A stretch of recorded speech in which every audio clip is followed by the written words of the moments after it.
क्या आपका व्यक्तित्व राजनीतिक करियर के लिए फिट है? क्या आप राजनीति के उन मापदंडों पर खरे उतरते हैं जिसके साथ एक मामूली कार्यकर्ता से एक बड़े राजनेता का सफर तय होता है? दोस्तों, राजनीति में आने वाले अधिकांश युवाओं के फेल होने की बड़ी वजह क्या है? उन्हें यह पता ही नहीं होता कि उनका व्यक्तित्व किस प्रकार का है और इस व्यक्तित्व के साथ वे राजनीति में सफल हो पाएंगे भी या नहीं। तो आज आपके इन्हीं सवालों का जवाब ढूंढने की कोशिश करेंगे और बात करेंगे उन 2 टेस्ट की जिसे करके आप बड़ी आसानी से समझ सकते हैं कि आप राजनीति के लिए बने हैं या नहीं। आज जिस 2 टेस्ट की मैं बात करने जा रहा हूं उसमें से एक टेस्ट आप खुद कर सकते हैं और दूसरे टेस्ट के लिए आपको मदद लेनी पड़ेगी विज्ञान की। और यदि इन 2 टेस्ट में से किसी एक में भी आप खरे उतरते हैं तो समझ लेना कि एक शानदार राजनीतिक करियर आपका इंतजार कर रहा है। तो चलिए और विलंब न करते हुए शुरू करते हैं आज की यात्रा और समझते हैं इन दोनों पॉलिटिकल टेस्ट को। पर वीडियो शुरू करने से पहले जो नए दर्शक हमारे चैनल से पहली बार जुड़े हैं उनसे गुजारिश है कि चैनल को सब्सक्राइब करके हमारे परिवार का हिस्सा बन जाएं ताकि आपको ऐसी life changing political training video लगातार मिलती रहे। तो आइए शुरू करते हैं।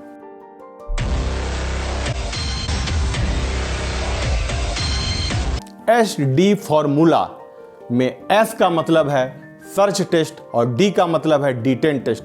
तो शुरू करते हैं सर्च टेस्ट से। सर्च टेस्ट मतलब खोज की प्रक्रिया।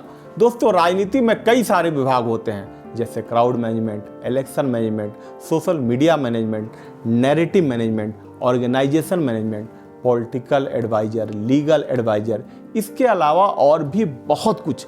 पर आपको सिर्फ यह देखना है कि इनमें से किस विभाग में आपकी रुचि है और इसके लिए आपको किसी राजनीतिक पार्टी को ज्वाइन करने की जरूरत नहीं है।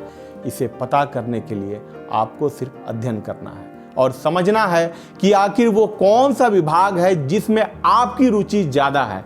उदाहरण के लिए आपको लगता है कि आपकी इलेक्शन मैनेजमेंट में रुचि है तो आप इलेक्शन मैनेजमेंट से जुड़ी किताबों का अध्ययन करना शुरू करें और अध्ययन के दौरान यदि आपने पाया कि आपकी रुचि इस विषय में नहीं जग रही है तो उसे वहीं पर छोड़ दें और किसी दूसरे विभाग को पकड़ें और उससे जुड़ी पुस्तकों का अध्ययन करें।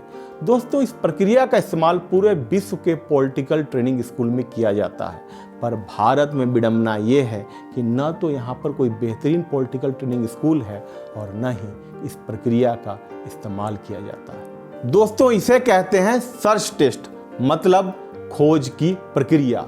इस प्रक्रिया में थोड़ा समय जरूर लगता है पर आप अपने मूल व्यक्तित्व को तलाशने में कामयाब भी हो जाते हैं।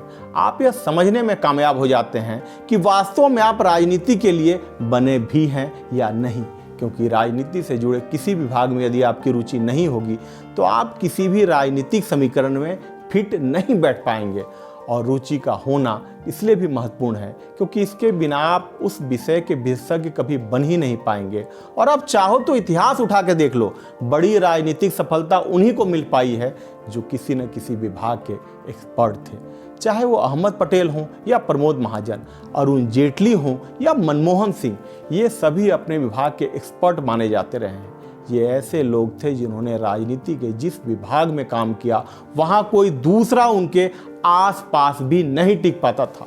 तो आखिर कैसे बने ये एक्सपर्ट? इस प्रक्रिया का इस्तेमाल करके पहले अपने मूल व्यक्तित्व को पहचानना और फिर उसमें विशेषज्ञता मतलब एक्सपर्टीज हासिल करना। इसलिए यदि आपने अपने राजनीतिक करियर के प्रति वास्तव में गंभीरता रखते हैं तो पहले अपने मूल व्यक्तित्व की खोज करें और फिर कदम आगे बढ़ाएं। अब आते हैं दूसरे टेस्ट पर जो काफ़ी दिलचस्प है क्योंकि ये एस्ट्रोलॉजी से जुड़ा है और इसका प्रचलन आधुनिक राजनीति में काफ़ी हो रहा है। नाम है D10 टेस्ट और इसका इस्तेमाल वे बड़े राजनेता ज़्यादा कर रहे हैं जो अपने बच्चों को राजनीति में लाना चाहते हैं। दोस्तों, हम सभी जानते हैं कि हमारा शरीर 5 तत्व से बना है, चाहे वो किसी धर्म या समुदाय का व्यक्ति हो। और ये 5 तत्व हमारे शरीर में किस अनुपात में है इसी आधार पर हमारा व्यक्तित्व बनता है।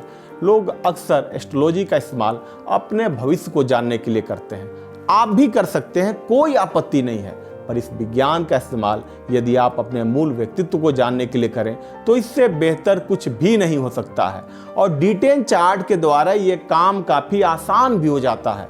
आप उस खोज की प्रक्रिया में जाने से बच जाते हैं, जिसकी चर्चा भी हमने थोड़ी देर पहले की थी। इसे समझने के लिए जब भी किसी एस्ट्रोलॉजर के पास जाएं तो अपना भविष्य या भाग्य पूछने के बजाय उनसे ये पूछें कि आपका व्यक्तित्व किस क्षेत्र के लिए ज़्यादा सूटेबल है, टेक्निकल क्षेत्र के लिए, प्रबंधन के क्षेत्र के लिए या फिर एडवाइजर के क्षेत्र के लिए। उदाहरण के लिए, यदि आपको पता चलता है कि आपका व्यक्तित्व टेक्निकल क्षेत्र के लिए ज़्यादा उपयुक्त है तो आप किसी भी राजनीतिक पार्टी के सोशल मीडिया या आईटी क्षेत्र से जुड़कर काम कर सकते हैं। ठीक इसी तरह यदि मैनेजमेंट के लिए आप ज़्यादा उपयुक्त नज़र आते हैं तो आप पार्टी के इलेक्शन मैनेजमेंट या नैरेटिव मैनेजमेंट विभाग से जुड़कर काम कर सकते हैं। दोस्तों, यहाँ एक बात का ध्यान जरूर रखें कि आपने किस क्षेत्र में पढ़ाई की है यह महत्वपूर्ण नहीं है। हो सकता है कि आप एक इंजीनियर हों, पर इसका मतलब ये कतई नहीं है कि आपका व्यक्तित्व भी टेक्निकल क्षेत्र के लिए सूटेबल होगा ही। इसलिए अपनी पढ़ाई के आधार पर अपने मूल व्यक्तित्व को कभी ना आंकें, क्योंकि राजनीति कोई ऐसी परीक्षा नहीं है जिसे आप सिलेबस पढ़कर पास कर जाएंगे। राजनीति की परीक्षा के लिए आपका किसी एक क्षेत्र में एक्स्ट्रा ऑर्डिनरी मतलब एक्सीलेंट होना जरूरी है, और यह तभी संभव है जब आपका व्यक्तित्व इसके अनुकूल होगा। पर हमारी विडंबना यही है कि 90% लोगों को अपने पूरे जीवन को बिताने के बाद भी यह समझ में नहीं आता कि आखिर वो किस काम के लिए बने हैं, उनका व्यक्तित्व किस काम के लिए ज़्यादा सूटेबल है। दोस्तों, राजनीति में बड़ी सफलता हासिल करने के लिए आपको 2 चीज़ों के बीच संतुलन स्थापित करना होगा। पहला, खुद को समझना, और दूसरा, राजनीति को समझना। आप राजनीति को चाहे जितना बेहतर तरीके से समझते हो, पर यदि खुद के मूल व्यक्तित्व को नहीं पहचान पाते हैं तो आपकी मेहनत दिशाहीन हो जाएगी और फिर वे परिणाम आपको कभी नहीं मिल पाएंगे जिसकी आप उम्मीद रखते हैं। तो राजनीति में सफल होने के लिए इन 2 टेस्ट के माध्यम से पहले यह समझने का प्रयास करें कि आपको राजनीति के किस क्षेत्र में काम करना है, मतलब आप राजनीति के किस क्षेत्र के लिए ज़्यादा सूटेबल हैं। उस क्षेत्र को फाइंड आउट करने के बाद अध्ययन के माध्यम से उस क्षेत्र में एक्सपर्ट बनने का प्रयास करें, और साथ ही साथ धीरे धीरे पॉलिटिकल इंटेलिजेंस को भी सीखते रहें। पॉलिटिकल इंटेलिजेंस कैसे सीखा जाए, इसके लिए आपको तनाव लेने की ज़रूरत नहीं है, क्योंकि इस विषय पर लगातार हमारे चैनल पर वीडियो आते रहेंगे। बस आप उन वीडियोज़ के लेसन को गंभीरता से लें और ज़रूरत पड़े तो एक वीडियो को 2 से 3 बार देखें, पर हर लेसन को गहराई से सीखें और उसे अपने राजनीतिक जीवन में इस्तेमाल करें। तो चलिए साथियों, आज के लिए इतना ही। मिलते हैं अगले वीडियो में एक नए राजनीतिक लेसन के साथ। तब तक के लिए नमस्कार, धन्यवाद।